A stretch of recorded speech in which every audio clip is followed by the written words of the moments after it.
अस्सलामुअलैकुम, आप देख रहे हैं Cadbury Perk cricket Hungama presented by Coca Cola and sponsored by ज़मीन.com। ज़मीन.com ज़िशान अली खान और इमरान अली खान का एक आइडिया जो अब एक इनकलाब बन चुका है। 5500 एम्प्लॉय ज़मीन.com के रोज़ाना की बुनियाद पर लाखों विजिटर्स जो कि ज़मीन.com की वेबसाइट पे जाते हैं या फिर ज़मीन.com की एप्लीकेशन के ज़रिए जाकर अपने ख्वाबों की मंजिल तलाश करते हैं, अपना घर ढूंढते हैं, उनको मदद करते हैं। तो ये ज़मीन.com एक ऐसा प्लेटफॉर्म है जिस पर 20,000 एजेंसीज़ हैं, रियल एस्टेट एजेंट्स हैं जो आपको मदद करते हैं कि आप कहाँ कैसा घर लेना चाहते हैं। और क्रिकेट में क्या हो रहा है इसमें मेरी मदद के लिए यहाँ पर मौजूद होते हैं एक्स कैप्टन सलीम मलिक साहब और द पेसर रऊफ साहब। सलीम भाई, खुदा के लिए पुराने मैच से कोई पाकिस्तानी प्लेयर का नाम ले दें, अच्छा खेले हैं लड़के। नहीं, बहुत अच्छा खेले हैं, मगर देखिए क्रिटिसाइज़ करना ना हमारा मकसद ये नहीं होता कि किसी को हम लाइक नहीं करते। हमारी कोशिश होती है कि यार हम जो गलती कर रहे हैं उसको दिखाया जाए, क्योंकि होता क्या है कि जब आप मैच जीतते हैं ना तो आपकी सारी चीज़ें बुराइयां छुप जाती हैं। मगर मैं कुछ चीज़ें ऐसी हैं जो पिछले मैच में हुई हैं उन पे मैं थोड़ा सा डिस्कस करना चाहूँगा। देखिए, हमारी पहली विकेट गिरी 97 के करीब, ऐसे ही है जी। बाबर आजम आउट हुए 36 बना के। अब आपके पास कितने ओवर बचते थे? बाकी 8 ओवर्स। अब 8 ओवर्स में आपको क्या करना चाहिए था? आपको करना ये चाहिए था कि आपके जो बड़ी हिट मारने वाले बैट्समैन हैं उनको भिजवाते। मुझे अफसोस है जो बाहर प्लेयर बैठे हैं उनमें इतना विजन नहीं है कि अब हमने चेंज कब किस टाइम पे चेंज करना है। आप देखें 8 प्लेयर आपके 9 प्लेयर पड़े हुए थे। अगर हर ओवर में अगर एक आउट भी होता ना तो आपके ओवर्स ख़त्म हो जाते, आउट नहीं होते। आपने क्या किया? शान को भिजवा दिया। शान मसूद ओपनर है, वो आके टाइम लेता है। फिर रिजवान बारी ले रहा था कि मैं अपना 100 करूं, वो बड़ी हिट वो भी नहीं मारता। तो आपने क्या गलती की कि आपने बैटिंग ऑर्डर ही नहीं चेंज किया। आप देखें कि हमने आखिरी 8 ओवर्स में बहुत कम स्कोर किया है, जो कि हमें उस वक्त वो प्लेयर्स भेजने चाहिए थे जो बड़ी हिट मारते हैं। आपके पास खुशदिल था, आसिफ था, इफ्तिखार था, जितने भी थे नीचे सारे नवाज, सब हिट मारने वाले थे। तो मुझे ये अफसोस ये होता है कि हम किस किस्म की तैयारी कर रहे हैं। क्या हमें इन चीज़ों का कोई आइडिया नहीं है जो बाहर बैठे हैं कि किस टाइम पे किस बंदे से काम लिया जाता है। अब आप उनकी बारी में ले लें तो मेरा ख्याल में थोड़ा सा हम लोग लकी रहे हैं पिछले मैच में। आप अगर देखो, अगर कादिर का एलेक्स हेल्स का कैच ना होता, जो मेरा ख्याल है हम तो सीधा कैच छोड़ देते हैं, और वो उसने कमाल कैच पकड़ा। मतलब मैच टर्निंग पॉइंट जो था मेरे ख्याल में वो था। फिर आते ही एक और आउट हो गया। तो पिछले मैच में थोड़ी सी फील्डिंग हमारी, मैं समझता हूँ शायद उस कैच की वजह से बेहतर लग रही है। तो बात यह है कि आज के मैच में जो अगर आप आज का मैच देखें तो मेरा ख्याल वो इंग्लैंड टीम ना हमारे साथ खेल रही है। आप क्रिकेट के अलावा भी खेल रही है ना, वो मेंटली खेल रही है, वो और रिलैक्स खेल रहे हैं, अपने नए लड़कों को चांस दे रहे हैं। हर एक नया प्लेयर आके वो देख रहे हैं कि अगर अल्लाह ना करे कोई फेलियर होता है तो किसको खिलाना है। मगर आज के मैच में चूँकि 2-2 मैच हो चुके हैं, आज के मैच में वो फुल स्ट्रेंथ के साथ जाएंगे। हम यही बात कर रहे थे, वो अपने टॉप फास्ट बॉलर को भी खिलाएंगे, कैप्टन भी खेलेगा और एक और विली भी खेलेगा। वो फिर हमें मैच में फंसाएंगे और फिर अगले मैच में 2 मैचों के बाद वो रिलैक्स होएंगे। तो हम जो है हम क्या कर रहे हैं, हम देखें आज एक नया लड़का खिला रहे हैं जो सुनने में आ रहा है, आमिर जमाल। हमने ये चीज़ें हमने शुरू में करनी चाहिए थी, हम एंड में कर रहे हैं जब आपकी सीरीज़ क्लोज होने वाली है। तो मेरे ख्याल में पाकिस्तान को कुछ चीज़ों की ना इनको काम करना पड़ेगा। इनको जो बाहर बैठे हैं वो थोड़ा सोचना पड़ेगा, कि मेरा ख्याल सोचते नहीं है कि क्या करना है, किस टाइम पे क्या करना है। रऊफ साहब, सलीम भाई ने जो बातें की हैं, आपका भी एनालिसिस है? आप कहेंगे कि चलें हारिस ने अच्छा खेल दिया, मेरी तरफ से हारिस को 10 आउट ऑफ 10, वो इस तरह की बात करें? देखिए, सलीम भाई ने तो कहा ना कि थोड़ी चीज़ें सोचनी चाहिए। आप ज़्यादा मेरा ख्याल है कि बहुत सारी चीज़ें सोचनी पड़ेंगी। और जिस तरह ये बैठे हुए सुमन बुकमन ओमियन बन के वहाँ पे बाहर जो स्टाफ है इनका, मैनेजमेंट बैठी है, जिनको पता ही नहीं 97 फॉर 1 है 12 ओवर में, 8 ओवर्स रहते हैं, 9 विकेटें पड़ी हुई हैं। और आपने जो आपके ऑडिटर बैट्समैन है वो पीछे रखे हुए हैं, आप 4 डाउन पे 166 रन कर रहे हैं। मसलन कि अगर आपके 8 भी आउट हो जाते और आपका स्कोर 15 रन ज़्यादा हो जाता तो क्या फ़र्क पड़ जाता है? नहीं, हर ओवर में स्कोर कोई 15, एक ओवर 20-25 का जाता तो आपकी एवरेज कहाँ? एवरेज 15 रन बहुत बड़ा डिफरेंस डाल सकता था, मगर वो उसी तरह बैठे रहे। मेरा ख्याल है कि इनको किसी चीज़ का विजन नहीं है, कुछ पता नहीं है, या शायद वहाँ पर बैठे तस्बीह पढ़ते रहते हैं, अब उनको गेम का पता ही नहीं है कि गेम को मैनेज कैसे करना है। क्या कौन सी तस्वीर पढ़ते हैं? मेरा ख्याल वो सकलैन ने वेदर का बताया नहीं, वो शायद ऐसा होता होगा, आउट होकर जब खिलाड़ी वापस आ रहा होता है बोलते को देखो बादल आ गया इस वजह से आउट। अगर ये बादल ना आता तो ये खेल रहा होता। और दूसरा मैं आपको बात बताऊं कि ये जो आपने चेंज की बात की है, चेंज इन्होंने किया मजबूरन। चेंज ये नहीं कि इन्होंने जिस तरह इंग्लैंड एक्सपेरिमेंट कर रहा वर्ल्ड कप से पहले, तो इस तरीके से बस उनके हेल्स ने पहले मैच में स्कोर किया, दूसरे में साल्ट आ गया, फिर वो मिलान आ गया, डकेट आ गया, तो काफ़ी उनके पास जैक्स को उन्होंने खिला दिया, फिर वुड को रेस्ट दिया, वॉक्स को रेस्ट दिया, उसको एक्सपेरिमेंट करते रहे ना, यानी कि वो सारे मैचेस में एक्सपेरिमेंट करते रहे। इन्होंने किसी एक मैच में कोई एक्सपेरिमेंट नहीं किया, ना इन्होंने कोई वर्ल्ड कप की तैयारी की, बिल्कुल उसी तरह सुमन बुकमन बैठे रहे। अब इन्होंने खिलाया क्यों है मैं आपको बताता हूँ। ये जो ऑलराउंडर आमिर जमाल इसको इसलिए खिलाया कि वो जो आपका क्या नाम है, नसीम शाह को हो गई है इन्फेक्शन, हो गई वायरल इन्फेक्शन, हॉस्पिटल एडमिट हुआ, मेरा ख्याल उसका ट्रीटमेंट चल रहा है। तो उसके बाद इन पर प्रेशर अब आया, किसी अक्लमंद ने इनको बताया कि ये जो आरिस रऊफ को आप सारे मैच खिलाते जा रहे हैं, आपका जी आपका पहले शाहीन अफरीदी अनफिट है, ये नसीम शाह भी अनफिट हो गया, शाहनवाज दानी स्ट्रगल कर रहा है 50% फिटनेस के साथ। अगर आप इसको 7 मैच यहाँ पर खिलाकर ऑस्ट्रेलिया लेकर जाएंगे तो वहाँ पर बॉलिंग बाबर आजम और रिजवान करेंगे, या आपकी मैनेजमेंट जो शॉन टेट या सकलैन मुश्ताक करेंगे आके, तो फिर मेरा ख्याल कि इनके दिमाग में आया कि किसी और को भी रेस्ट दें, उसके भी इंजरी के चांसेस हैं, तो उन्होंने आमिर जमाल को शामिल किया। ये नहीं कि उन्होंने कोई एक्सपेरिमेंट किया है, ये मजबूरन इनको खिलाना पड़ा है। आमिर किसको रिप्लेस करेगा? अब देखें, हो सकता है हसनैन को कर जाए। अच्छा, क्योंकि हसनैन जो है वो प्रेशर में, कल अगर आपने 10 की इकॉनमी चल रही है, कल अगर आप मैच देखें तो हसनैन ने सेकंड लास्ट ओवर में तो मैच हरवा दिया था। बिल्कुल, अगर देखें वो हर मैच में ये होता है कि या अल्लाह बचा लें, या अल्लाह बचा लें, यही हो रहा है ना जी। और आखिरी ओवर में हम जाके आखिरी बंदा कुछ कर जाता है। अगर वो आउट ना होता तो हसनैन ने तो पूरा काम कर दिया था, मैच उतर एक ओवर में, मतलब टेल एंडर से इतनी बुरी तरह पिटा है। तो बात ये है कि वो जैसे हम बात कर रहे हैं कि इनको सोचना चाहिए। हम बार बार शुरू से कह रहे हैं कि अपने मेन फास्ट बॉलर्स को इनको रेस्ट देना चाहिए, मतलब रेस्ट दे दे के खिलाएं, ये ना करें। अब देखें इसके बाद इन्होंने न्यूजीलैंड जाकर भी ट्रायंगल सीरीज़ खेलनी है, हाँ जी, तो उसमें भी फिर ये इनको खिलाएंगे। मैंने याद है आपको कहा था कि हम चेंज उस वक्त करते हैं जब बिल्कुल ही हमको फातिहा पढ़ने का बिल्कुल फारिग हो जाए उसको, हम उससे पहले सोचते नहीं हैं। अच्छा, इससे बॉलर का भी नुकसान है, पाकिस्तान क्रिकेट का भी नुकसान है, और बंदे की फिटनेस अलग जा रही है। देखिए, मैं करियर तबाह हो रहा है। यही चीज़ मुझे समझ नहीं आ रही कि जो इन्होंने शॉन टेट को रखा हुआ किस मकसद के लिए। मैं आपकी ट्वीट देखता हूँ, वो जी उसका बिल्कुल एग्जैक्टली वही तरीका कार है जो हमारे 60-70 में यहाँ पे जो कोचेज़ होते थे 80s में, वो करते हैं, वेरी गुड, शाबाश, ये मेरा टाइगर, ये मेरा चीता। भाई तुम्हें टेक्निकल कामों के लिए लेके आया, तुम्हारी वजह से हमारी मोटिवेशनल स्पीकर थोड़ी हो। मोटिवेशनल स्पीकर तो हमारे पास बेताशा है, वो कासम अली शाह को ले आए, वो बहुत उनसे अच्छा लेक्चर कौन दे सकता है। तो ये बात ये कि आपको टेक्निकल कोचिंग के लिए लाए हैं। टेक्निकल कोचिंग आपकी ये है कि आपने हमारे 6 बॉलर में से 5 अनफिट कर दिए हैं, उनको आप अभी ये नहीं पता किसी एक बॉलर का यॉर्कर जगह पे नहीं पड़ रहा, नया बॉल कर रहे हैं, और वो सिर्फ जोर लगा के सिर्फ विकेट कीपर के साथ खेल रहे हैं। हमारे बॉलर विकेट कीपर और बॉलर खेल रहे हैं, दरमियान में बैट्समैन नहीं है। किसी ने कोई स्विंग करने की कोशिश नहीं की। जब तक आप स्विंग नहीं करेंगे, नए बॉल को अच्छे तरीके से यूटिलाइज नहीं करेंगे, आप विकेट ले ही नहीं सकते। और जब तक विकेट नहीं लेंगे आप अर्ली ऑन, आप मैच नहीं जीत सकते। दूसरी टीम आप पे प्रेशर पुट करेगी। तो इस काम के लिए हम इसको लेके आए हैं। वो उसने हमारा कल्चर सीख लिया, मेरा ख्याल है शॉन टेट ने ना, बड़ी जल्दी।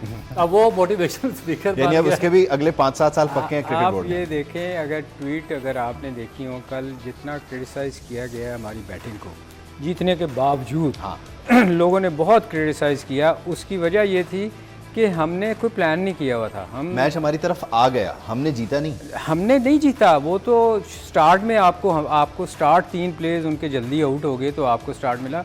दूसरी बात मैं हमेशा कहता हूँ, जिसने ज़िंदगी में कुछ अचीव नहीं किया हुआ ना, वो दूसरे को कभी उस प्रेशर में नहीं सिखा सकता। शेन टॉट अगर आप देखें, शॉन उसकी तो अपनी बॉलिंग ठीक नहीं थी, वो तो लेगों का कई दफ़ा उसका बॉल पीछे बेचारा विकेट कीपर स्ट्रगल करता था। तो बात ये है कि वो जैसे रऊफ और ने सलीम कहा, भाई रिकी पॉन्टिंग का स्टेटमेंट ऑन रिकॉर्ड है कि उसने कहा कि ये खेलना नहीं चाहता था, मैं इसको लेकर आता था, इसको मैं साइकोलॉजी, इसको मैं ग्रूम करता था और इसको मैच खिलाता था, ये खेलना ही नहीं चाहता था। उसकी रीज़न ये थी ना कि वो इतना तो क्या पता वो कोचिंग भी ना करना चाहता हो, पाकिस्तान क्रिकेट बोर्ड बना के और लाया हमने हो कोच रख लिया। कि यार हमें एक गोरा चाहिए।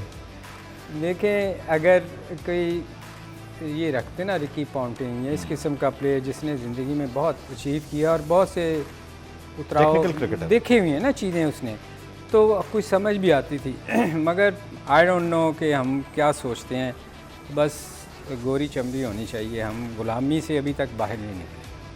हकीकी आज़ादी चाहिए, आप ये कह रहे हैं क्रिकेट को हकीकी आज़ादी चाहिए। इफ्तिखार भी तो बॉलिंग कर रहा है बड़ी शानदार, वो ये देखें पाकिस्तान की बॉलिंग लाइन में सिर्फ इफ्तिखार ने सबसे अच्छी बॉलिंग 4 ओवर में 23 रन। और मेरा ख्याल है कि वो अपनी जगह सीमेंटेड कर रहे हैं। वो जो आगे ऑस्ट्रेलिया का टूर है उसमें वो बैटिंग भी अच्छे कर रहे हैं, क्योंकि उनको देखें कि आप 4, 5, 6 साल से लगातार उनको कैरी ऑन कर रहे हैं। तो जब आप उसको कैरी कर रहे हैं तो उसका मतलब है कि उस पर आपका कॉन्फिडेंस है, उसको पता है कि मैं किसी सूरत बाहर नहीं हूँगा। आप पिछले मैच में जो इससे पहले मैच था उसमें उसकी शॉट देख लें तो आपको समझ आ जाएगा कि उसको कोई परवाह नहीं है। तो अब कंसंट्रेशन उनकी सरकारी नौकरी है, बिल्कुल सरकारी नौकरी है, जिसमें आप जाएं ना जाएं, छुट्टी करें, छुट्टियां ले लें 2 साल की, तो आपको कोई पूछने वाला नहीं है। तो बिल्कुल एग्जैक्टली इसी तरीके से हमारी जो मिडिल आर्डर या लोअर मिडिल आर्डर है वो चल रही है। तो मेरा ख्याल है कि ये जिस तरह सलीम भाई ने कहा कि बस अपॉर्चुनिटी थी, गोल्डन अपॉर्चुनिटी, कि जो आपके यंगस्टर थे जिन्होंने जो आपका एक तो सबसे बड़ी चीज़ ये है कि ये ऑस्ट्रेलियन कल्चर इन्होंने इंट्रोड्यूस कराया ना 6 टीमों का, उसमें से एक प्लेयर भी अभी तक सामने नहीं आया। उस पर अरबों रुपया इन्होंने खर्च कर दिया और उस पर ना कोई बॉलर आ रहा, ना स्पिनर आ रहा, ना बैट्समैन आ रहा। भाई अगर आपने ऑस्ट्रेलियन स्ट्रक्चर 4 साल से किया हुआ, उस पर आप इतना बड़ा पैसा ला रहे हैं, आप कोचेस बाहर से ले आए हैं आपने, तो उसकी प्रोडक्शन किधर है? उसमें से कोई आपको एक ओपनर, कोई 2 मिडल आर्डर, कोई लोअर आर्डर, स्पिनर तो नज़र आना चाहिए ना। उसमें से आप एक भी निकाल के आप वापस जा रहे हैं किसकी तरफ? आधा 75% पाकिस्तानी कह रहे हैं शोएब मलिक को वापस लाएं, बाकी कह रहे हैं सद अली को लेकर आए। अब कल तक ये कहेंगे वसीम अकरम को भी वापस लेकर आ जाए पाकिस्तान, इमरान खान को ही ना ले आए फिर रमीज राजा। ये यानी कि पीछे को जा रहा है ऑस्ट्रेलियंस। आप तैयार हैं? आपसे कोई रब्ता हुआ है कि आप आ जाएं वापस? मैं तैयारी कर रहा हूँ जी, मैं फिटनेस पे अपना काफ़ी कोशिश कर रहा हूँ। देखें, अभी जो रऊफ ने बात की ना, हम 6 टीमें कभी भी पाकिस्तान में कामयाब नहीं हो सकती। आप देखो कि 6, हम बार बार कहते हैं यार 6 टीमें जब आप खिलाते हैं रखते हैं तो आपके जो यंगस्टर हैं उनको मौका ही नहीं मिलता। वो आपके सारे टेस्ट प्लेयर आके वो रीजन में खेलते हैं, काबू कर लेते। वो यंगस्टर को तो बेचारा बिल्कुल ही गायब हो गया ना। डोमेस्टिक में जो डिपार्टमेंट थे या मुख्तलिफ टीमें ग्रेड 2 हुआ करता था, उसमें भी जो लोग परफॉर्म करते थे वो बेचारे नज़रों में रहते थे कि यार ये पीछे बैकअप है। अब तो आप देखो कोई है नहीं उसके। सलीम भाई, इसमें सबसे बड़ा नुकसान जो बैटिंग का ये हो रहा है कि जो बैट्समैन इनका क्या प्रोसीजर है कि जो एवरेज के स्कोर करेगा वो अगले साल सेलेक्ट होगा, क्योंकि पैसा ज़्यादा दे रहे हैं। अब क्या हो रहा है पिछले 3 साल में, क्या 90% जो मैचेस हैं आपके ड्रा है, जो आपके बैट्समैन जाते हैं क्योंकि कोका बोरा बॉलर्स में जान नहीं है, डेड पिचें बनाई हुई हैं, वो क्या करते हैं बैट्समैन, वो अपनी एवरेज से ही करते हैं। अब यानी कि 4 दिन में एक टीम एक दफ़ा बारी लेती है, एक बैट्समैन 170 करता है, आउट ही नहीं होता। तो नए बच्चे मेरा ख्याल अगले 20 साल भी नहीं मिलेगा, इसमें नहीं मिल सकता। ये देखें आप, हमारे बहुत सारे प्लेयर ऐसे थे बेचारे फर्स्ट क्लास, जो जिनकी आपने वीडियो देखी होंगी, कोई रिक्शा चला रहा है, कोई बेचारा कहीं काम कर रहा है, तो इनको देखें। मैं उस वक्त भी मैंने कहा था ये 6 टीमें चले रख लें आपको बहुत शौक़ है ऑस्ट्रेलिया और इंग्लैंड की तरह। इंग्लैंड की 18 हैं, अभी मेरे ख्याल और बढ़ गई हैं। अगर उनकी तरह आपने करना है तो आप ये बाकी जो टूर्नामेंट हैं वो बंद ना करें। रेक्टेंगुलर हुआ करता था, ये इस किस्म के साथ डिपार्टमेंट के मैचेस होने चाहिए ताकि उन बेचारों की एक तो रोज़ी ना जाए, प्लस वो उनमें से अगर कोई प्लेयर अच्छा परफॉर्म करता है, आप देखो ना उनमें जो अच्छा परफॉर्म करता है आप 6 में ले आए। आपने कंपटीशन ज़्यादा करना है ना, बजाय कि आप उन बेचारों को बिल्कुल ही फारिग कर दें। अब ये इस स्किपर से बहुत ज़्यादा हम लोग एक्सपेक्ट कर रहे थे कि जो उन्होंने ये जो चीज़ की थी ना, उससे क्रिकेट को नुकसान हुआ है, बहुत नुकसान हुआ है। अभी तक तो आप देखें, जो रॉब भी जैसे कह रहे हैं कि अभी तक कौन सा प्लेयर आपने निकाला, मुझे ये बता दें। आपने अपने पुराने दोस्त की बात की, उन्होंने ऐसा क्यों किया? देखें, स्किपर ने तो किसी की सुनी नहीं। मेरा ख्याल स्किपर कौन है ये भी बता दें। स्किपर इमरान खान की, हम स्किपर ही कहते थे उनको। आप सिर्फ सुनने वाले समझ रहे बाबर आजम की बात कर रहे हैं। बाबर आजम नहीं, वो जूनियर है, उसको स्किपर तो नहीं कहूँगा। हाँ सर, स्किपर आप देखें उस वक्त बहुत सारे प्लेयर गए थे उनको। उस वक्त मिसबा शायद कैप्टन थे, हफीज़ गए थे, तो मेरे ख्याल उनको बहुत बुरी तरह शटअप कॉल मिली थी। लेकिन सलीम भाई मसला पता क्या, वो उनको सही तरीके से ब्रीफ कर नहीं सके, क्योंकि जो मिसबा या जो हफीज़ वगैरह गए थे उस वक्त करंट टीम में खेल रहे थे। इनको ये उस वक्त इमरान खान के सामने इतनी जरूरत नहीं कर रहे थे कि इनके सामने बात कर सके, क्योंकि उनकी अपनी पोजीशन खतरे में थी। जो बोर्ड के अहदेदार गए हुए थे वो सारे नौकरी के चक्रों में थे। अब हारून रशीद साहब या उस वक्त मुदस्सर नज़र तो वैसे ही बोलते ही नहीं है बेचारे, तो उनकी आदत ही नहीं है। मगर हारून रशीद साहब को तो उन्होंने बिल्कुल ही एकदम ही उसको कर दिया ना फ्लैट आउट के भाई मुझे ज़्यादा पता है कि आपने ज़्यादा क्रिकेट खेली हुई है। तो फिर अब रमीज़ राजा भी नहीं कर रहे, स्किपर ने भी नहीं किया, क्या कौन करेगा जाके, फिर किसको भेजें? नहीं, मेरे ख्याल अभी इन्होंने चेंज करने की कोशिश तो कर रहे हैं। शहबाज साहब ने जो अनाउंस किया है उस पर इम्प्लीमेंट नहीं हो रहा। ये आई डोंट नो क्यों नहीं हो रहा, क्योंकि शायद वो भी डर रहे हैं कि आगे इलेक्शन आने हैं, शायद उस वजह से क्रिकेट बोर्ड जो है वो क्रिकेट पे मेरिट पे काम नहीं कर रहा, वो सियासी हो गया। नहीं, आप देखें ना क्यों नहीं हुआ ये, अभी तक क्यों नहीं हुआ इम्प्लीमेंट। यानी इसको इस तरह कहा जाए सादा अल्फाज में कि रमीज़ राजा को शायद किसी के दोबारा आने का इंतज़ार है। नहीं, दोबारा तो वैसे भी है अभी दोबारा तो लेकिन देखिए इसमें पता है सलीम भाई की चीज़ क्या है, आप कोई आए या जाए, चेयरमैन आता है आए या जाए, मगर आपको पाकिस्तान के जो बच्चे हैं, यूथ हैं, क्योंकि बड़ी तादाद में बच्चे बेरोज़गार हुए हैं, आपको यूथ के इंटरेस्ट का ख्याल रखना चाहिए। वो कौन सा लीडर है जिसको आपके अपनी यूथ के इंटरेस्ट का ही ख्याल नहीं है। आप देखिए आपने डिपार्टमेंट ख़त्म करके हज़ारों बच्चों को बेरोज़गार कर दिया। अब ऑस्ट्रेलियन स्ट्रक्चर की आप बात करते हैं, ऑस्ट्रेलिया की आबादी कितनी है, 3 करोड़ आबादी है। आप तो उनकी कितनी टीमें है, 12 टीमें हैं उनकी। आप कराची की आबादी आपकी 4 करोड़ है, तो आप कराची की फिर 24 टीमें तो बनाए ना फिर फर्स्ट क्लास की। आपने पूरे सिंध की एक टीम बनाई हुई है जिसकी 6 करोड़ आबादी है। आपकी पंजाब की आबादी 8 करोड़ से ज़्यादा है और पंजाब की सिर्फ एक टीम बनी हुई है आपकी। तो ये इतना बड़ा उस हिसाब से तो पाकिस्तान में सैकड़ों टीम। और देखिए सबसे बड़ी चीज़ मैं आपको बताता हूँ इसमें, मैं आपको बताता हूँ सबसे बड़ी चीज़, ऑस्ट्रेलिया के जो ओलंपिक्स हुए हैं उसमें उनके 45 मेडल थे, हमारे ओलंपिक्स में मेडल एक भी नहीं था। इसका मतलब है कि 3.5 करोड़ की आबादी की 50 से ज़्यादा गेम्स का वही स्ट्रक्चर है जो क्रिकेट का है, और उसमें जितने यूथ हैं उनकी सारी की सारी इन्वॉल्व हो जाती है। वो कोई सोकर में, कोई रग्बी में, कोई हॉकी में, कोई टेबल टेनिस में, कोई टेनिस में, यानी कि सब गेम का स्ट्रक्चर है और उनको रोज़गार वहाँ पे मिल रहा है। हमारे पास क्या है, हमारे पास सिवाय क्रिकेट के दुनिया की किसी गेम का स्ट्रक्चर नहीं है। हमारी आबादी देख लें, हमारी आबादी 24 करोड़ आबादी है, और इतना बड़ा जुल्म मेरा ख्याल है कि दुनिया की हिस्ट्री में नहीं हो सकता कि अगर आप 24 करोड़ की आबादी जो सिर्फ एक गेम से वाबस्ता है, आप उसको फ्लैट आउट कर दें और उसका सारा रोज़गार और सारा सिस्टम ख़त्म कर दें। तो मेरा ख्याल है कि शहबाज शरीफ साहब ने जो ऐलान किया उसको ऐलान नहीं रहना चाहिए। उनको डिपार्टमेंट्स को लेटर लिखने चाहिए कि जल्द अज जल्द ये चीज़ दोबारा शुरू करें, क्योंकि कबड्डी है आपकी, हॉकी है आपकी, क्रिकेट है आपकी, फुटबॉल है आपकी, टेबल टेनिस, बैडमिंटन, एथलेटिक्स, कितने लोगों का रोजगार है लाखों, और फिर पाकिस्तान का नाम है, सारे जो है वो एम्बेसडर्स हैं। आप देखो बाहर जो है ना, हमारी ना असल में हमारी क्लब क्रिकेट और स्कूल क्रिकेट और कॉलेज की ना वो चीज़ नहीं रही। जब हम लोग थे ना उस वक़्त मुझे याद है, मैं फ़र्स्ट ईयर में जब गया था गवर्नमेंट कॉलेज में, तो मैं पाकिस्तान खेल रहा था। मतलब आप देखो कि कितना कंपटीशन था उस वक़्त लोकल अंडर 19 और क्लब क्रिकेट का, अब वो नहीं है ये। और फिर बाहर के साथ अगर आप कंपेयर करते हैं तो वो बच्चों के स्कूल से स्पॉन्सरशिप स्पॉन्सर कर देते हैं ना। तो हमारे यहाँ तो ऐसा कोई सिस्टम नहीं है। यहाँ तो आप फिर डेवलपमेंट अगर आपने करनी है ग्रास रूट से, तो आप फिर प्लेयर ढूंढे ना, प्लेयर ढूंढने नहीं, ग्रास रूट लेवल से इस पे काम होना चाहिए, सिर्फ ऐलानात तक बात नहीं रहनी चाहिए। एक ब्रेक का कहा जा रहा है सलीम भाई, ब्रेक के बाद वापस आते हैं, फिर इस डिस्कशन को आगे बढ़ाते हैं।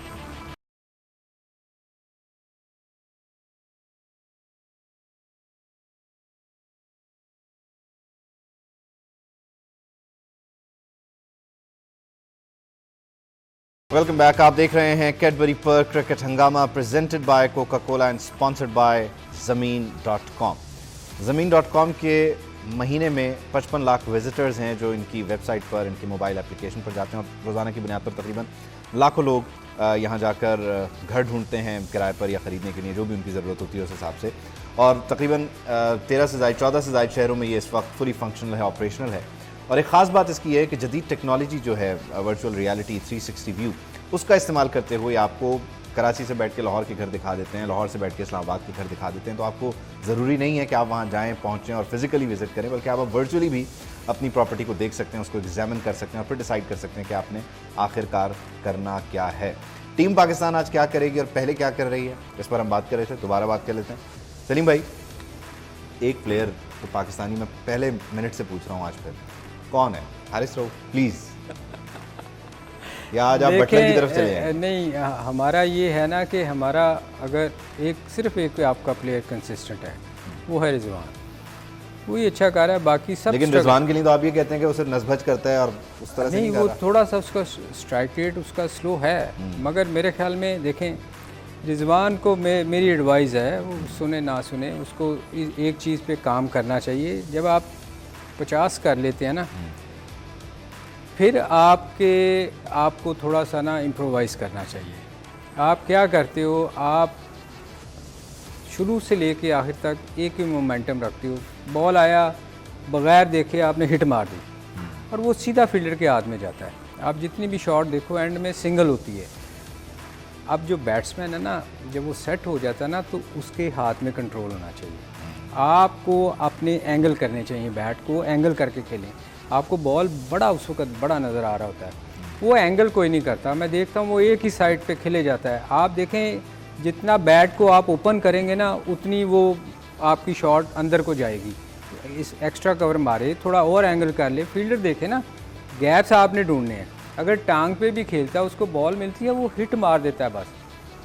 वो गो के स्कोर कर रहा है, उसका बहुत अच्छा पाकिस्तान के लिए कर रहा है, मगर उसको इस पर थोड़ा काम करना चाहिए क्योंकि उससे छक्के नहीं लग रहे। तो एटलीस्ट गैप में हिट मारने के लिए उसको थोड़ा सा बैट को एंगल करके अपना उसका प्रैक्टिस करे। 50 के बाद उसकी गैप्स में शॉट जानी चाहिए। अच्छा प्लेयर वो होता है जब वो सेट हो जाए तो फिर वो अपनी मर्जी डोमिनेट करे, फिर वो अपनी मर्जी से चलाए। उसका बैट का कंट्रोल, जैसे ड्राइविंग करते हैं ना, तो आपके हैंडल आपके हाथ में होता है, आप उसको जितना टर्न करना चाहते हैं। ड्राइविंग के लिए भी जो स्टीयरिंग बनाया ना, वो ट्रक वाला बनाया है। नहीं, मगर ये फिर कंट्रोल आपके हाथ में होना चाहिए। आपको अपनी मर्जी से लेके चलना चाहिए, जो कि मैं देख रहा हूं। एक चीज़ और, फिर मैं रोक भाई की तरफ जाता हूँ। आप पहले दिन से कह रहे हैं बाबर को खेलने नहीं चाहिए T20। इस पे साथ में ये ऐड करें, चलें अभी खेल रहा है, एक जगह परफॉर्म भी किया और नो डाउट नंबर 1 बैटर है इस वक्त। ये भी हो सकता है कि बोल्ड डिसीजन ले, थोड़ा 1-2 मैचेस में रेस्ट ले ले, एक्सपेरिमेंट ही करना है ना। नहीं देखें, ये हो नहीं सकता।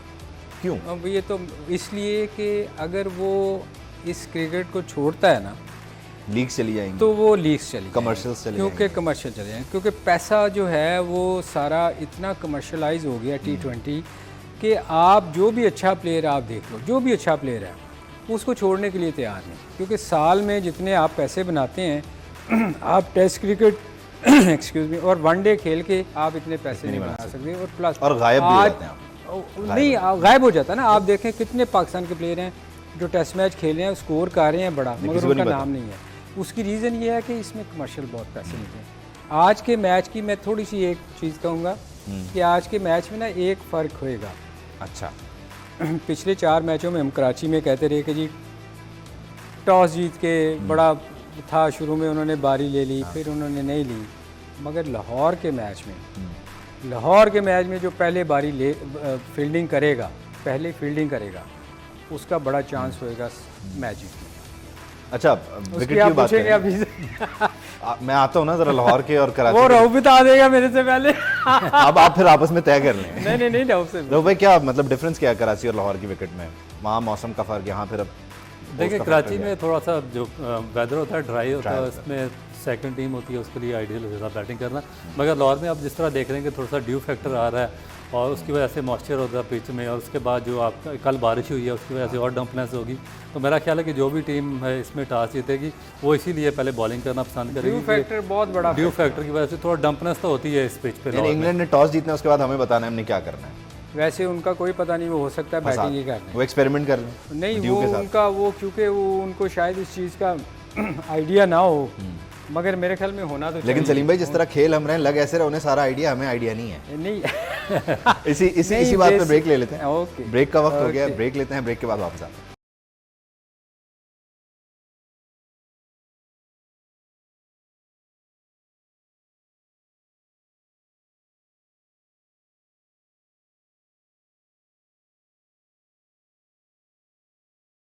Welcome back. आप देख रहे हैं Cadbury Perk cricket Hungama presented by Coca Cola and sponsored by ज़मीन.com। ज़मीन.com अब तक 18 नेशनल एक्सपोज करवा चुका है और 3 इंटरनेशनल एक्सपोज हो चुके हैं, चौथा 20 सितंबर में हो रहा है। तो ये ज़मीन.com है ज़ीशान अली खान, इमरान अली खान का आइडिया, कारनामा, जिसमें 55 लाख लोग अपने लिए घर तलाश करते हैं। और आज टीम पाकिस्तान इस मैच में क्या नतीजा तलाश करने की कोशिश करेगी, सलीम भाई से पूछते हैं। सलीम भाई, इंग्लैंड नहीं हमें डोमिनेट करना है, बताना है, लेकिन हम भी तो कुछ करेंगे। क्या करेंगे आज की प्रेडिक्शन? नहीं, आज देखें, जैसे हमने कहा जो टॉस जीतेगा उसको वो बॉलिंग ही करेगा। अब इंग्लैंड में देखें 2 दिन वो यहाँ पहले आए हैं कराची से, और डेफिनेटली उन्होंने प्रैक्टिस की होगी और उनको समझ आ गई होगी। वो प्रोफेशनल लोग हैं, हमारी तरह नहीं है कि बैठ के सिर्फ मैच देख। हमारे वालों को मौसम का ज़्यादा नहीं पता। नहीं, वो तो लोकल है ना। अदरवाइज़ अगर पता होता तो पिछले मैच में बैटिंग ऑर्डर चेंज ना होता। बैठ के हम सिर्फ मैच एंजॉय करते हैं या दुआएं मांग रहे होते हैं कि या अल्लाह ये रऊफ आउट कर दे क्योंकि हसनैन ने तो मरवा दिया है। हम दुआओं पे रहते हैं, हम ये नहीं सोचते कि किस मौके पे किसको करना चाहिए। मगर इंग्लैंड में और पाकिस्तान में ये फ़र्क है कि वो प्रोफेशनल लोग हैं। उन्होंने 2 दिन में प्रैक्टिस करके, और वैसे भी जैसे अभी बात कर रहे थे, अपने बड़े लड़के भी खिला रहे हैं। हाँ, उन्होंने कहा है ना, वो मैच हारने के बाद उन्होंने कैसे मैं अपने बड़े भरा ले आवाँगा। तो वो आज डेफिनेटली पूरी टीम से खेलेंगे वो। रऊफ भाई, आज क्या होने जा रहा है फिर विकेट को देखते हुए, हमारी 50% फिटनेस को देखते हुए क्या प्रेडिक्शन है आप? देखिए, प्रेडिक्शन इस तरह तो नहीं कर सकते क्योंकि T20 में प्रेडिक्शन करना बहुत मुश्किल हो जाता है। मगर ये इस तरह सलीम भाई ने बात की है कि वो ठीक है कि जो भी टीम टॉस जीतेगी पहले बॉलिंग की कोशिश करे, क्योंकि second time due factor involve हो जाएगा और मुश्किल हो जाएगा। और दूसरी चीज़ ये है कि वो स्पिनर का बहुत ज़्यादा ग्रिप करना मुश्किल है, स्पेशली लेग स्पिनर का। तो दूसरी चीज़ ये है कि उन्होंने अपनी फुल स्ट्रेंथ के साथ आना, जिस तरह वोक्स आ जाएगा, वुड आ जाएगा, और उसके बाद टॉपली हो जाएगा, आदिल रशीद आ जाएंगे, आदिल मोइन, बटलर खेलेंगे। तो मेरा ख्याल है कि ये मैच वो अपनी फुल स्ट्रेंथ के साथ खेलेंगे और पाकिस्तान को अगर उनके खिलाफ अच्छी प्लानिंग ना कर सका तो मेरा ख्याल है कि पाकिस्तान के लिए मुश्किल हो जाएगा। हसनैन वगैरह ये सारे इनके लिए देखिए, इनके पास इन्होंने अपने लिए कोई ऑप्शन छोड़ी नहीं, उन्होंने रास्ता बंद कर दिया। जिस तरह इंग्लैंड ने एक्सपेरिमेंट किए शुरू में, जितने भी उनके यंग बॉलर थे, जिस तरह कुरन था, जो वो दूसरे बाकी जो बॉलर की जगह खेले हैं, उन सबको उन्होंने चांसेस वगैरह दे दिए। आज 5वां मैच है, वो अपनी फुल स्ट्रेंथ जो उन्होंने बॉलर सेव किए, वो बाकायदा खेलने के लिए आ रहे हैं, उनके साथ आएंगे। अब हमारे पास कोई ऑप्शन नहीं है। हमारा जो मेन बॉलर था वो तो अनफिट है, वो तो खेल नहीं रहा। उसके बाद हारिस रऊफ है, वो खेलेगा डेफिनेट। हसनैन स्ट्रगल कर रहा है। आपका नसीम शाह आज धानी को भी खिलाएंगे जी। धानी डेफिनेट आज बनता है क्योंकि नसीम शाह भी नहीं है और उसके बाद इनके पास बॉलिंग लाइन पूरी नहीं है और बाकी बॉलर जो स्ट्रगल कर रहे हैं, इन्होंने अपने लिए ऑप्शन कोई छोड़ी नहीं है, कोई एक्सपेरिमेंट शुरू में किया नहीं है। मेन स्ट्रेंथ के साथ खेलते रहे। अब अगर सेकंड स्ट्रेंथ इन्होंने यूज़ की तो देखता है कि क्या वो रिजल्ट करते हैं। उन्होंने असल में उन्होंने जो तजर्बे करने थे ना, वो पहले 4 मैच में कर लिए हैं। अब वो मैच की सीरीज़ जीतने के लिए जाएंगे। सही है। हमने तजर्बे नहीं किए, पहले मैच की तैयारी नहीं की, अब हम तजर्बे अब करेंगे। नए प्लेयरों को आज के तजर्बे का नतीजा क्या निकलता है? रिजवान और बाबर का जो, क्योंकि चलना तो इन दोनों नहीं है, पूरा मैच ये बना के देंगे, तो क्या करेंगे? रिजवान और बाबर को कुछ समझाएं, कुछ मशवरा दें? नहीं, वो तो दोनों, रिजवान तो स्कोर कर रहा है, दोनों अच्छा खेले हैं 2 मैचों में पिछले में, तो उन्होंने तो वही करना है जो वो कर रहे हैं। उनके बाद वालों ने और कुछ करना नहीं है। उसके बाद असल तो मैच आपका शुरू होता है जब 2 आउट होते हैं, 1 आउट होता है। 1 आउट होने के बाद आपको पता चलता है कि अब क्या होगा, कि क्या हो रहा है। चलें आज देख लेते हैं आज क्या होगा। पहली विकेट गिरने के बाद आज जो टॉस जीतेगा उसके लिए डेफिनेटली पोजीशन जो है फेवरेबल हो जाएगी। क्रिकेट हंगामा से अब तक के लिए इजाज़त। अल्लाह हाफ़िज़।